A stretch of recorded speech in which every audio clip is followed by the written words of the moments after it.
Kabanata 4571.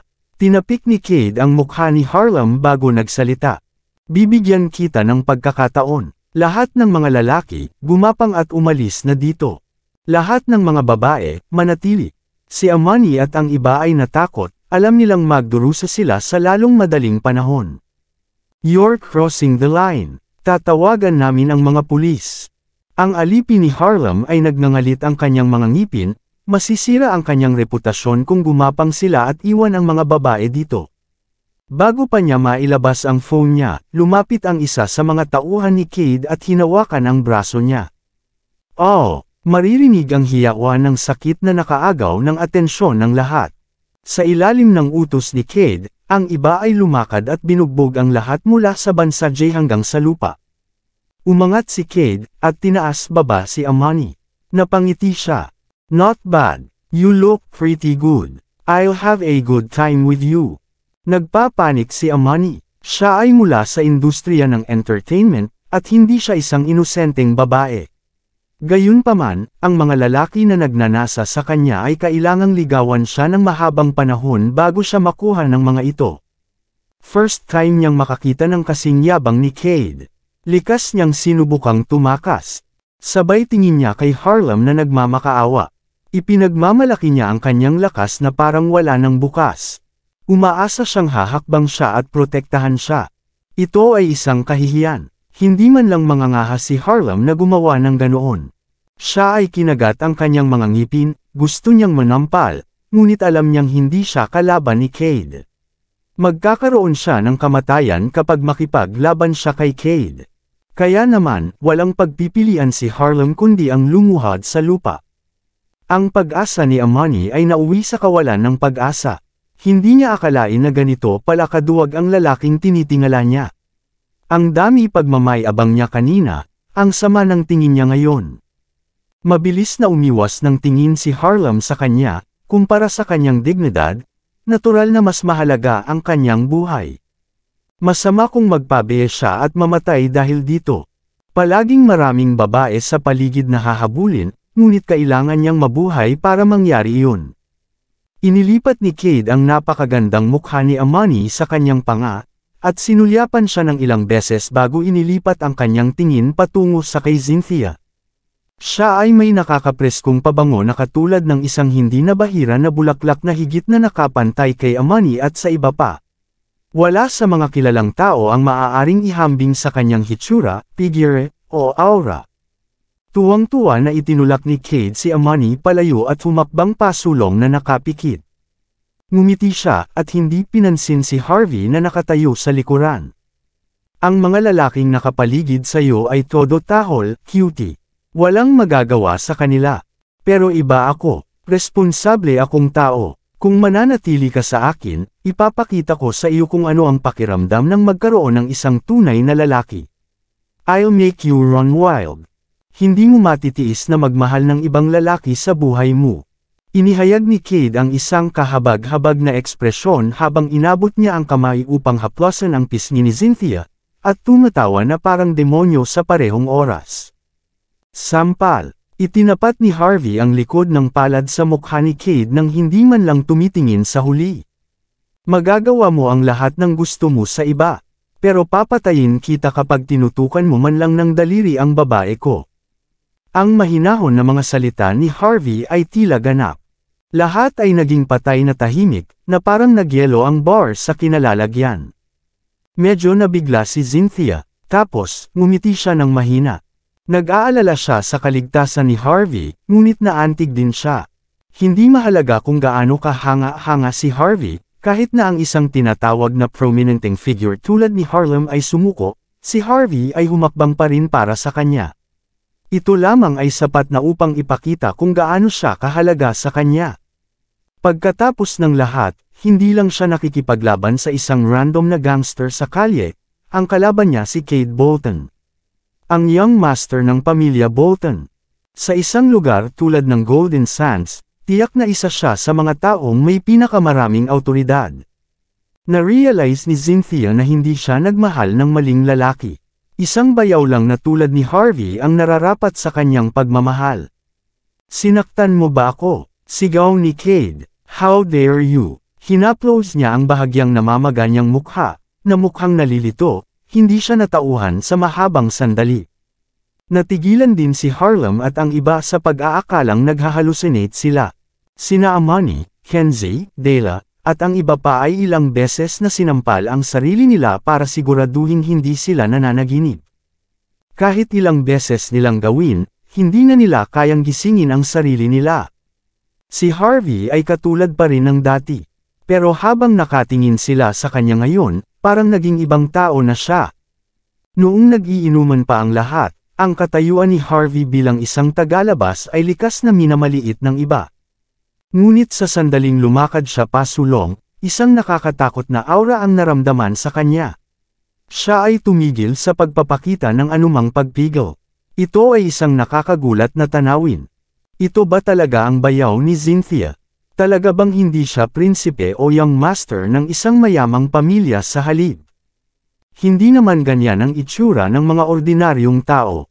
Maling tao ba ang nakuha natin dito? You're got guts, I tell you. Senggal ni Cade. Hinaplos niya ang mukha bago dumura, na may halong dugo sa laway niya. Ikinumpas niya ang kanyang kamay, pinipigilan ang mabangis na mga bodyguard sa likod niya mula sa paghakbang. Sinukat niya si Harvey, at malamig na nanunuya. Bukod sa tatay ko, ikaw ang unang nakatama sa akin. Dapat ibigay mo sa akin ang pangalan mo para maalala ko. Kung hindi, hindi ko alam kung kaninong puntod ang bibisitahin ko next year. Talagang matatakot ako kung sakaling multuhin mo ako. Sa kabila ng lahat ng sinabi niya, hindi man lang natakot si Cade. Sinamaan niya ng tingin si Harvey, at sinusubukang maghanap ng anumang espesyal tungkol sa lalaki. Masasabi niyang dalawa lang ang posibilidad na maging ganito katapang ang isang tulad ni Harvey. Si Harvey ay talagang isang taong kahanga-hanga. O sadyang baliw lang siya. Si Harvey ay hindi mukhang isang baliw na tao. Kaya naman, gustong subukan ni Cade ang tubig. Masama kung lalabanan niya ang isang taong mas makapangyarihan kaysa sa kanya, kung tutusin. Siya si Harvey York, young Master Lee. He's just a kept man, a live-in son-in-law. Ang mga taong tulad niya ay hindi magkakaroon ng anumang malakas na background. Siya ay wala. Nakarating lang siya dito dahil sa hipag niya. Kung hindi, hindi siya makakakuha ng pera dito kahit na pagkatapos na magtrabaho para sa 8 iba't ibang buhay. Kailangan mong harapin kaagad ang mga katulad niya. Gumapang si Harlem sa tabi ni Cade na para bang siya ang alipin ni Cade. Puno ng sama ng loob ang titig niya kay Harvey.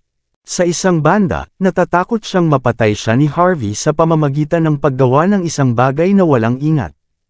Sa kabilang banda, umaasa siyang gumawa ng kalokohan si Harvey sa kanyang sarili, dahil lubos na napahiya si Harlem sa kanyang sarili. Kung gumawa ng pangalan si Harvey sa halip, masisira ang reputasyon ni Harlem. Harvey York, sigaw niya, tingnan mong mabuti. Alam mo ba kung sino ang kinakalaban mo? Siya ay anak ni Mr. Bolton, siya ay mula sa isa sa mga hermit families. Hindi mo siya kayang labanan. Kung ayaw mong mamatay, mag-umpisa ka na lumuhod. Tigilan mo na ang pagkaladkad sa mga tapat na tulad namin. Walang hiya si Harlem. Nang marinig siya ni Cynthia, hindi napigil ang magsalita.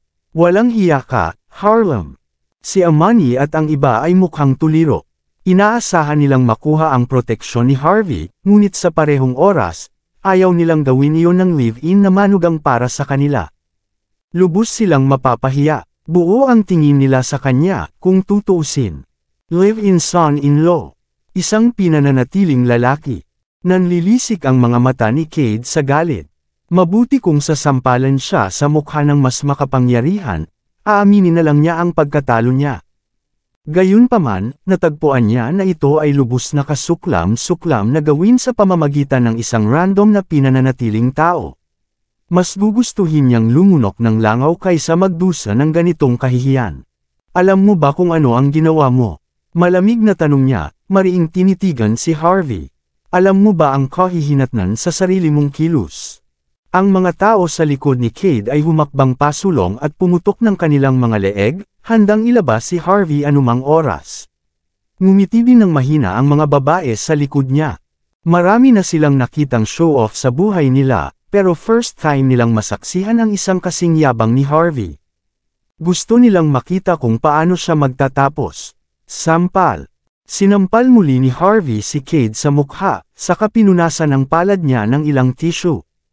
Sabihin mo sa akin, sabi niya. Alam mo ba kung ano ang ginawa mo? Alam mo ba ang kahihinatnan ng iyong mga aksyon? Napabalikwa si Cade bago matamlay na tinitigan si Harvey. Ang iba ay natigilan, hindi nila alam kung ano ang sasabihin. Akala nila ay hindi kahanga-hanga si Harvey, sa halip, siya ay talagang baliw. Kahit na may death wish siya, hindi na kailangan ang lahat ng ito. Si Harlem at ang iba ay natakot, mabilis silang tumakbo palayo kay Harvey, natatakot silang madamay. Hinawakan ni Cynthia ang kamay ni Harvey ng mahigpit. Natakot siya na baka mawala ang kanyang mahal na bayaw kung hahayaan niya.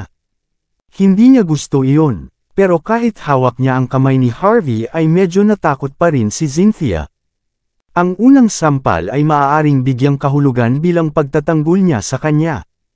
Ngunit iba ang pangalawa, diretsyong hinahamon niya si Cade. Hindi lang sa kanya ang ibang prinsipe o young master ay lubos na magagalit. Tapos na si Harvey, tapos na siya. Pinunasan ni Cade ang marka ng palad sa kanyang mukha, at malamig na tumawa. Sinaktan mo na naman ako. Ano, sa tingin mo nananaginip ka? Tulog ka pa ba? Napangiti ng mahina si Harvey. Hayaan mo akong gisingin ka. Humakbang siya pasulong, at galit na ikanaway ang likod ng palad niya. Sampal. Ang tunog ay mas presko at malinaw. Napa-atres si Cade, tumutulo ang dugo sa kanyang bibig. May ngipin din na nahalo sa dugo. Nagulat ang buong crowd. Walang nag-iisip na sasampalan ni Harvey si Cade sa pangatlong beses, at makakasira siya ng ngipin dito. Young Master Bolton, hindi namin kilala ang lalaking ito. Dinala siya ni Cynthia, wala siyang kinalaman sa amin. Mabilis na natauhan si Harlem at gumapang palabas, pilit na iniiwas ang mga kilos ni Harvey. Tama, patayin mo na lang at gawing salaan ng karne kung gusto mo. Hindi namin siya kilala. Wala rin itong kinalaman sa amin. Galit na umiiling si Harlem at ang iba pa. Tama, hindi lang yan, galit din kami sa guts niya. Tumango naman si Amani, siya ang bayaw ni Cynthia. First time namin siyang makilala. Ang aliping paralisado sa lupa ay mabilis ding natisod, at hindi siya maglalakas loob na manatili sa tabi ni Harvey. Kahit isang tulala ay malalaman na ang pangalan ni Harvey ay hahatulan ng kamatayan sa puntong ito. Ang isang sampal ay higit na nangangailangan ng paghingi ng tawad. Ang dalawa ay mabali ang kanyang mga paa, pero ang pangtatlo ay death wish na. Kahit gaano pa ka-generate si Cade, kailangan niyang patayin si Harvey kahit anong mangyari. Kumukulo na sa galit si Cynthia nang marinig niya ang kanilang paghikbi. Mga baliw kayo, angal niya. Gaano man kawalang ingat si Harvey, ginawa niya ito para sa lahat. Paano nila haharapin ang problema kung nagdulot sila ng away? Higit sa lahat, iniwan nila si Harvey para lumaban mag-isa. Pinapanood nila siyang mamatay. Kalaban niya si Young Master Bolton, tapos sinampal siya sa mukha. Hindi namin sinabi sa kanya na gawin iyon. Kahit may death wish siya, ayaw din naming mamatay. Nahihiya si Harlem nang marinig ang pagsaway sa kanya ni Cynthia, pero nanindigan pa rin siya. Dapat lumayo ka sa kanya, Cynthia. Huwag mo siyang hilahin pababa. Sinubukan ni Amani at ng iba pang babae na pilitin si Cynthia. Kung patuloy kang mananatili sa tabi niya, baka mamatay ka na lang. Hanggat nabubuhay ka, paano kung magdusa ka ng kaunti? Tama na ang romansang ito. Wala sa uso. Hindi ito pelikula. Mamamatay ka talaga dahil dito. Maraming salamat sa lahat ng sumusubaybay. Please subscribe and follow my YouTube and Facebook channel, Filipino Novel. Maraming salamat po. Kabanata 4575. Nang makita ang ugali ng lahat, hindi nagmamadali si Cade na kumilos. Tumingin siya kay Harvey nang mapanukso, at naningkit ang mga mata. Gusto niyang patayin si Harvey, pero gusto rin niyang pahirapan muna ang puso ni Harvey. Totoong sakit ang mararamdaman ni Harvey kung pagtataksilan din siya ng kanyang mahal na hipag. "I'll let you go kung layuan mo ang bayaw mo." Ngumiti ng mahina si Cade kay Cynthia. "Kung hindi, isasama kita sa kanya. Bata ka pa, at mayroon kang lahat ng oras sa mundo para mag-enjoy sa mga bagay-bagay. Sa isang salita mula sa akin, ikaw ang magiging pinakamaliwanag na bituin sa industriya ng entertainment. At kung iiwan mo ang lalaking iyon para sa akin, hindi ako maglalagay ng kahit isang daliri sa iyo maliban kung gusto mo." Well, medyo magandang deal, di ba? Hindi ako kumukurap kapag pumapatay ako, ngunit lagi kong tinutupad ang aking mga pangako. Pumili ka. Nagningning ang mga mata ni Cynthia. Nagsimula siyang manginig. Ako, medyo na-curious si Harvey. Tumingin siya kay Cynthia. Alam niya kung ano ang karaniwang magiging reaksyon nito sa mga sitwasyon, ngunit interesado siyang malaman kung ano ang mangyayari kapag nahaharap siya sa kapangyarihan. Nakakakilabot ang mukha ni Cynthia, ilang beses na niyang gustong ilabas ang kanyang telepono, ngunit hindi niya magawa. Nang magsimulang palibutan si Harvey ng mga mabangis na bodyguard, nagsimula siyang makakita ng itim. Alam niyang may lakas at talento si Harvey. Ngunit ano ang punto ng lahat ng iyon dito? Malalim ang tubig ng Golden Sands. Sabi ng mga alingaw-ngaw, kadalasang may dalang ilang Kings of Arms si Cade tuwing lalabas siya. Malakas ba si Harvey na sapat upang mahawakan ang mga ito? Si Cynthia ay napuno ng kawalang pag-asa. Sa kabila noon, nananatili siya kay Harvey. Parang nagkaroon lang siya ng lakas ng loob na makipag-usap sa kanya sa paligid. Tama na. Desidido si Cynthia, hinding-hindi ko iiwan si Harvey. Bulalas niya. Mamamatay ako kasama niya kung kailangan ko. Oh, anong meron sa palabas na ito? Handa ka bang mamatay kasama ang iyong bayaw? Anong headline? Tiningnan sila ni Cade ng makahulugan. Fine, dahil gusto mong mamatay na magkasama, pagbibigyan kita ng wish mo. Sisiguraduhin ng mga tauhan ko na magkakasya kayong dalawa sa iisang libingan. Bibisitahin ka pa nga namin taon-taon para siguraduhin hindi ka mag-iisa. Mapaglarong nakangiti si Cade. Walang emosyong ipinakita si Harvey. Ngumiti siya na para bang hindi siya nag-alala sa mga pagbabanta ni Cade. Sigurado ka bang may sapat kang kakayahan para labanan ako? Sa tingin mo ba mapapatay mo talaga ako? Naisip mo na ba ang kahihinatnan ng paggawa nito? Ha? Ano ang sinabi niya sa akin? Natawa si Cade Bolton matapos marinig ang mga sinabi ni Harvey. Anong biro? Ano bang nangyayari ngayon? Ang isang live-in na manugang na walang anumang background ay walang takot na sumampal sa akin noon, tapos tinanong ako kung kaya ko bang patayin siya. Ang kanyang reputasyon sa Golden Sands ay ganap na masisira kung magkalat ang balita. Mawawala ang dignidad ng kanyang pamilya sa isang iglap.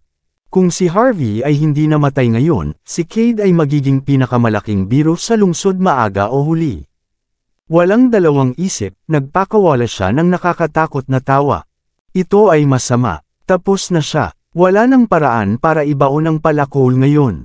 Hindi lang si Harvey, kahit na ang hari ay hindi maaaring mamagitan sa sitwasyon. Patuloy na hinahamon ni Harvey si Cade nang walang pagsasaalang-alang sa kanyang kakayahan. Si Harlem Lee at ang iba pa ay napuno ng kawalan ng pag-asa matapos makita ang paningin. Kahit sila ay hindi alam kung paano sila hahantong. How boring! Kahit sino ay tatawagan ang kanilang sarili na mga young masters ngayon.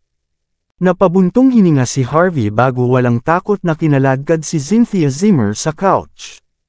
Sumenyas siya na buhusan siya ng isang tasa ng soda bago tuluyang magsalita.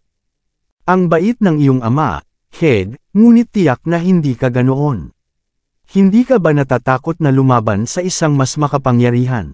Isipin at sinisiraan ang iyong ama dahil dito. Nobody will even but you and I when you mention Mr. Bolton's name, you hear me. Harvey disdainfully glared at Cade as if he is a nobody. Siya ay dapat na ang pinakamahusay na show-off sa mapangsumpa na lungsod. Alam ba ng pamilya niya ang lahat ng ito? Si Amani at ang iba ay kumukulo sa galit. Kung tutuusin, habang ipinagyayabang ni Harvey ang kanyang lakas, mas lalo pang nahihiya si Harlem. Kahanga-hanga, nag-thumbs up si Cade kay Harvey. Tapos, pumalakpak siya at kumaway pagkatapos. Umalis kayo rito. Sabihin sa lahat na ang lahat na nandito ay umalis na ngayon. Sa sinabing iyon, dapat nilang malaman kung ano ang dapat at hindi sasabihin pagkatapos nito. Ang ilan sa kanyang mga tauhan ay mabilis na nagsisigaw sa kanilang mga mikropono. Ang buong bar ay nagyelo bago ang mga tao ay naglepan sa lugar na parang mga asong masugid. Maging ang mga manggagawa at manager ay nagmamadaling umalis. Si Harlem, Amani, at iba pa ay pinaalis din sa lugar. Pagkatapos ng lahat, hindi sila pinayagang makita kung ano ang susunod na mangyayari, at hindi rin magandang ideya na manatili. Wala rin silang karapatan na tukuyin ang isang pugot na katawan sa mga balita kung ito ay dumating dito. Hindi mabilang na tao ang palihim na umiling. Isang bagyo ang umuusad. Malinaw na lalabas na si Cade. Siguradong magdurusa si Harvey kahit na hindi siya mamatay sa sitwasyon. Baka mawala na siya sa mukha ng lupa pagkatapos nito. Si Amani at ang iba ay hindi nag-aksaya ng oras sa pagsigaw kay Harvey habang hinihila sila palabas ng lugar. Kasalanan mo ang lahat ng ito, bakla. Ginawa mo ito sa amin. Bakit mo kami hihilahin pababa kung ikaw ang may death wish? Natural, malamang nasusunod sila pagkatapos ng kamatayan ni Harvey. Lahat ng ito ay dahil sa kanya. Binitawan ni Harvey York ang kamay ni Cynthia Zimmer bago sumandal sa kanyang tenga. Dapat umalis ka na rin kasama ang iba. Natigilan si Cynthia bago siya galit na umiling. Ayoko, mamamatay ako kasama mo kung kailangan ko. Hindi ako pwedeng umalis na lang. Go! I'll be fine, paniniguro ni Harvey. Trust me, kailan pa ako nagsinungaling sa'yo? Maraming tao ang nanunood. Wala kang magagawa dito. Baka gamitin ka lang ng mga yun na mananakot sa akin. Tawagan si Tyson Woods kapag nasa labas ka. Baka may mga kaibigan siya dito para iligtas ako. Kahit hindi niya sunduin, maaari mo ring tawagan ang mga pulis. Sa wakas nakalusot si Cynthia matapos marinig ang sinabi ni Harvey. Magiging pabigat lang siya kung mananatili siya. Mas magiging kapaki-pakinabang siya kung nasa labas siya. Ibinalik ni Harvey ang tingin kay Cade Bolton matapos makitang nag-aatubili si Cynthia. At least iwasan mo ang babae kung gusto mong lumapit sa akin, young Master Bolton, pabiro niyang sabi. Bitiwan mo siya, at mababawasan ang kahihiyan mo kapag namaga ang mukha mo. Sandaling natigilan si Cade bago siya malungkot na tumawa. Gusto mo talagang mamatay no? He waved his hand bago may nag-escort kay Cynthia palabas ng lugar. Siya ay patay na nakatakda sa pagpatay kay Harvey sa sandaling ito. Maliban sa paghabol sa sinumang saksi, interesado siya sa Katanji tanging mukha at pambihirang alindog ni Cynthia. Nakakahiya naman kung ang isang dilag na tulad ni Cynthia ay namatay na kasama ang isang walang kwentang live-in-in-law. Maya-maya pa, tumahimik ang buong bar. Maliban sa mga tauhan nina Harvey at Cade, walang ibang tao doon. Halos hindi nakasindi ang mga ilaw sa paligid. Dahil napakatapang mo, papayagan kitang uminom pa, bata. Mas masarap kang pumanaw pagkatapos nito. Casual na nagbuhos ng alak si Cade para hugasan ang kanyang mga kamay bago siya kumaway. Tinakpan ng ilan sa kanyang mga tauhan ang isang buong mesa ng alak bago ilagay ang lahat ng bote dito. Naging amoy alak ang buong lugar. Walang tanong, ang mga bote ay inihanda para lamang kay Harvey. Sa nakikita mong maganda ka, babalaan kita. Dahil walang ibang tao dito, may pagkakataon pa para sa iyo na lumuhad ka kung gusto mo. Yeah, lumuhad ka at dilaan mo ang sapatos ni young Master Bolton. Baka mabuhay ka kung ginawa mo. Kung tutusin, dapat unahin ng mga langgam na tulad mo ang kaligtasan. Hindi nakakahiyang lumuhad sa harapan ni young Master Bolton ang isang talunan na tulad mo. Sa halip, huli na kung ipagpapatuloy mo pa rin ito. Isang grupo ng magagandang babaeng kasama ang nag-cross-arm habang sinusukat si Harvey bago sila tumawa ng malamig. Dapat sumuko na lang siya hanggat kaya pa niya. Kung hindi, tiyak na mamamatay siya sa isang kakilakilabot na kamatayan. Ano pa ang magagawa ng isang tulad niya kay young Master Bolton? Ano kayang ginagawa niya? Bahagyang ngumiti si Harvey York. Hindi ako luluhod.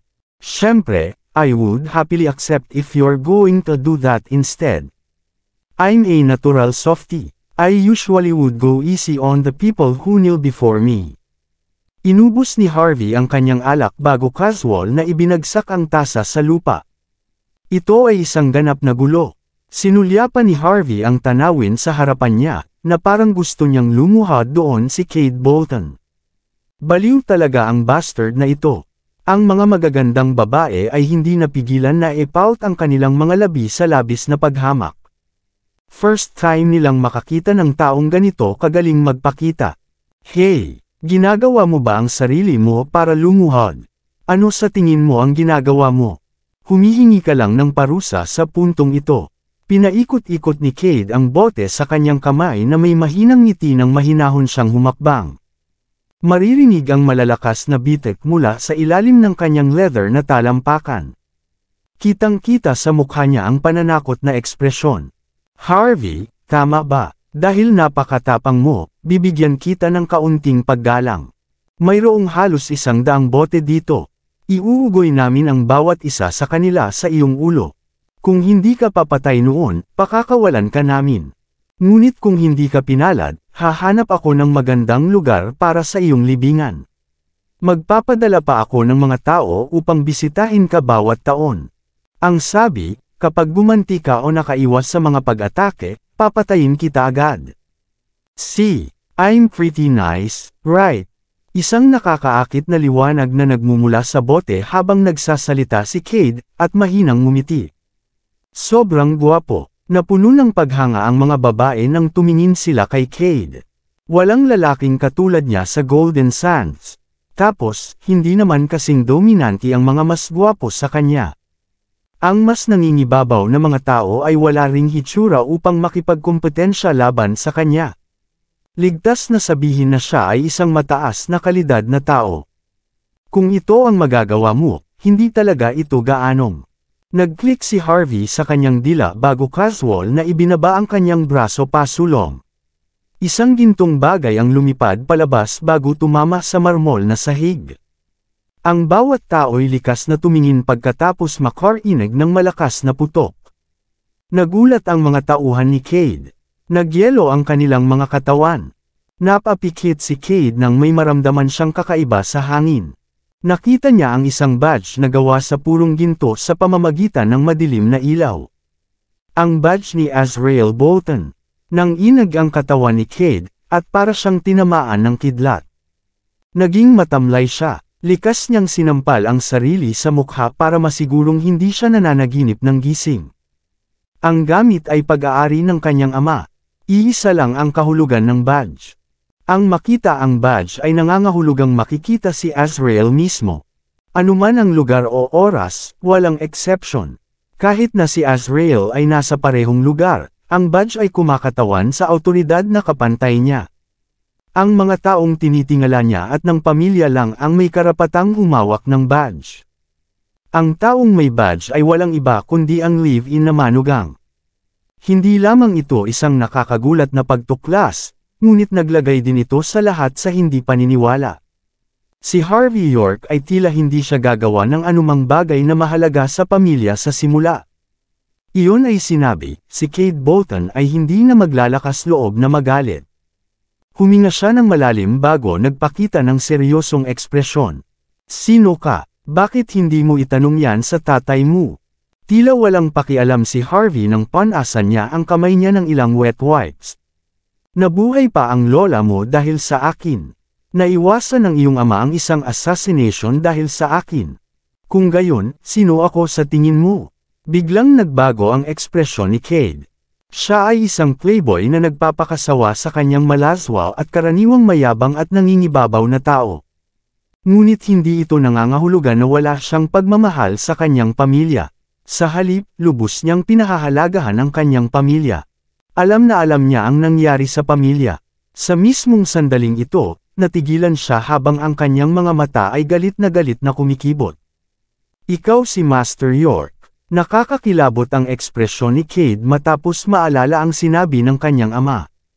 Binalaan siya ni Azrael Bolton na huwag maglagay ng kahit isang daliri kay Harvey, kahit na siya ang young master ng pamilya. Nanunuya si Cade na iniisip na mababaliw siya sa pakikipaglaban sa taong nagligtas sa kanyang pamilya. Pero hindi niya inaasahan na makakabangga niya ito noon. Gustong iuntog ni Cade ang ulo niya sa lupa. Sabi nito, nagngangalit siya habang nakatitig sa badge, umaasang may nakikita lang siya. Kalmadong hinila palabas ni Harvey ang kanyang telepono habang tuluyang hindi pinapansin si Cade, na may labanan sa kanyang isipan. Nagdial siya ng numero at binuksan ang speaker bago ihagis ang telepono sa mesa. Isang marangal ngunit malumanay na boses ang maririnig mula sa kabilang panig matapos magring ang telepono ng ilang beses. "What is it, Harvey? Why do you call this late at night? Gusto mo bang sumama para uminom ng tsaa?" Matapos marinig ang boses ng kanyang ama, muling pumikit ang mga mata ni Cade bago ibinagsak ang kanyang bote. Tuluyan na siyang sumuko.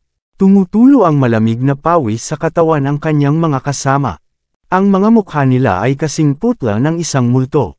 Maaaring hindi masabi ng iba kung kanino ang boses na iyon, ngunit tiyak na masasabi ni Cade. "I'm sorry sa pag-istorbo sa pagpapahinga mo, Mr. Bolton." Kalmadong ngumiti si Harvey. Ang sabi, nakasalubong ko ang isang taong nagngangalang Cade Bolton.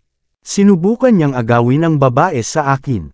I slapped him around as a lesson for him, so he decided to chase everyone away para mapatay niya ako. Iniisip ko kung may gumagamit ng pangalan mo para takutin ang mga tao. Kaya kita tinawagan, para makasigurado. Kung may nagpapanggap na anak mo, gagawa ako ng pabor para lampuin siya. Pero kung anak mo talaga ito, kailangan kong magpigil ng kaunti. Kung tutuusin, medyo maganda naman ang relasyon natin. Hindi naman natin basta-basta masisira yun dahil sa ilang hangal na mga bata, di ba? Napakagalang ng mga salita ni Harvey. Ngunit sino man ang magsasabing hindi siya nagpipigil habang nakikipag-usap kay Azrael Bolton. Nagsalita din siya na parang may mas mataas na katayuan kumpara kay Azrael. Paano ito posible? Kabanata 4580. Gumagawa ng baluktot na ekspresyon si Cade Bolton. Galit na galit siya, napuno siya ng kawalang paniwala. Siya ay mayabang ngunit naunawaan na ang kanyang ama ay isang napaka-prominenteng figure sa Golden Sands. Dahil nagsalita si Harvey York sa ganoong marangal na tono nang kausapin niya si Azrael Bolton sa ganoong paraan, sapat na iyon upang patunayan kung gaano siya kalakas. Biglang kinilig si Cade. Pakiramdam niya ay hindi siya makapagsalita, sa pag-aakalang siya ay nasa malalim na gulo. Nanginginig sa takot ang grupo na mga kasama niya. Nanghihina na ang mga paa nila hanggang sa lumuhad na sila. Ganon ba? Natigilan si Azrael bago sumagot sa tono ng paghingi ng tawad. Kung maaari, gusto kong makausap ang taong iyon. Kung siya talaga ang walang kwentang karumihan ng pamilya, then I'll make sure to give you a statement na ikatutuwa mo. Ang tono ni Azrael ay puno ng galit at pagpatay na layunin. Oo naman. Ngumiti si Harvey bago itinapat ang daliri sa harap ni Cade. Hinahanap ka ni Mr. Bolton. Mag-isa ka bang pumunta dito?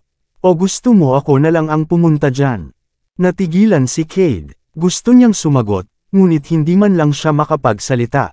Since you're still acting this proud, I'll just go there instead. Casual na kinuha ni Harvey ang telepono. Napangiti si Azrael. Ramdam niya ang galit sa tono ni Harvey, ngunit hindi siya maglakas loob na magsalita tungkol dito. Kalmadong naglakad si Harvey pasulong ng si Cade at ang iba ay mabilis na umatras na ang mga mata ay patuloy na kumikibot. Hindi siya nagdalawang isip na sampalan ang bawat taong malapit. Lahat sila ay pinalipad bago bumagsak sa lupa. Ang kanilang mga katawan ay patuloy na nanginginig habang sila ay humahagulgol sa sakit. Hindi sila maglalakas loob na ipakita ito kahit na puno sila ng puot at paghihiganti. Alam nilang pupunta lang si Azrael para linisin ang lugar kung papatayin sila ni Harvey. Ang mga mukha ng magagandang babae ay kasing putla ng kumot nang tumakbo sila pabalik sa takot. Nang marating ni Harvey si Cade, tinapik niya ang mukha at sinampal siya sa lupa. Ito ay isang nakakagulat na tanawin. Yan na ang pang-apat na sampal ngayon. Hindi man lang nagpapigil si Harvey. Kinailangan ni Cade na lunukan ang kanyang puot habang nagngangalit ang kanyang mga ngipin. Eto, yung phone. Kailangan mo ng space or what? Bahagyang napangiti si Harvey nang e-off niya ang speakers bago ibinato ang telepono kay Cade. Dali-dali namang kinuha ni Cade ang phone bago nilagay sa tabi ng tenga niya. Maya-maya pa ay nagbago ang ekspresyon niya. Ang kanyang galit at hinanakit ay agad na napalitan ng pagkabigla at takot. Pagkatapos, binalik niya ang telepono gamit ang dalawang kamay. Narinig ang mapait na tono ni Azrael nang bawiin muli ni Harvey ang telepono. Anak ko yan, Harvey, pero hindi mo kailangang magpigil. Gawin mo ang dapat mong gawin. Kahit na mapatay mo siya, lilinisin ko ang lugar para sa iyo pagkatapos nito. Huwag kang mag-alala.